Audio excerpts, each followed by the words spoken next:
نیازی صاحب میں آپ کی طرف آنا چاہوں گی. قاہرہ صاحب کی گفتگو بھی آپ نے سنی, اگر آپ کچھ ایڈ بھی کرنا چاہیں. نیازی صاحب, یہ سب کچھ مذاکرات بات چیت کے لیے ہو رہا تھا, وہ شروع بھی ہو گئے تھے, پھر ایسا آپ کو کیا سمجھ آتا ہے کہ کیا ہوا کہ معاملہ یہاں تک پہنچ گیا؟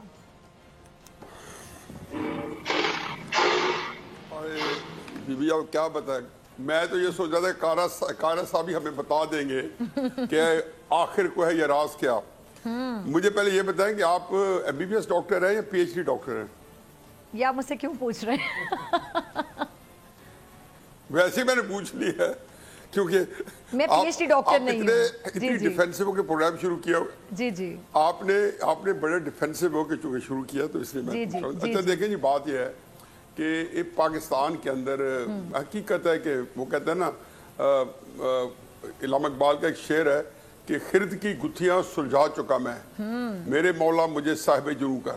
مطلب کہ میں عقل و دانش کے ساری پیچ و خم پیچیدگیاں اس کو تو میں نے دسترس حاصل کر لیا ہے, لیکن مجھے لگتا یہ ہے کہ اب مجھے کچھ جنون کر دے, میرے دماغ کو لے لے کہ میرے یہ جو چیزیں ہیں وہ تو کسی اور اینگل سے کہہ رہے تھے کہ میرے یہ بس کی بات نہیں ہے. پاکستان کے اندر آدمی کیا کر سکتا ہے؟ قاہرہ صاحب نے دو امکانات ظاہر کیے ہیں کہ آیا وہ بڑے اس کو کہنا چاہیے کہ جی غیر معمولی احتیاطی لا انفورسنگ ایجنسی جو سیکیورٹی ایجنسیز ہیں ان کی کہ اس وجہ سے وہ لوگ بڑھتے آئے اور ان کے یہاں تک پہنچ گئے. ایک انہوں نے اور بھی بتایا کہ جی کسی طریقے سے کہ آیا ان کی پلاننگ زبردست تھی. ایک میں تیسرا فیکٹر بھی ایڈ کرتا ہوں, اور یہ تیسرا فیکٹر جو ہے یہ ہمیشہ ہماری سیاست کو بالآخر ڈومینیٹ کرتا ہے.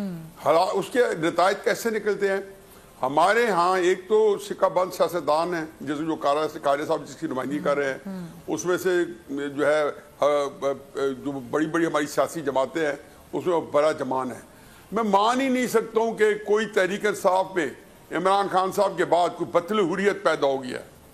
میں تو اس عقیدے کا اور اس ایمان کا جو ہے جو ہوں حصہ ہوں جو کہتا ہے کہ تحریک انصاف کے 20 جو پہلے لیڈر ہیں, نمایاں ہیں, اور باقیوں کو بھی آپ شامل کر لیں, جہاں میں بھی تھوڑا سا جو ہے کوئی آگے نہیں بڑھنا چاہتا ہوں. یہ سارے کے سارے اسٹیبلشمنٹ کے ساتھ کم و پیش سارے کمپرومائزڈ ہیں یا کمپلائنٹ ہیں یا ان کی آنکھوں کی ٹھنڈک ہے یا وہ کبھی بھی اسٹیبلشمنٹ سے لڑنے کا زندگی میں سوچ بھی نہیں سکتے.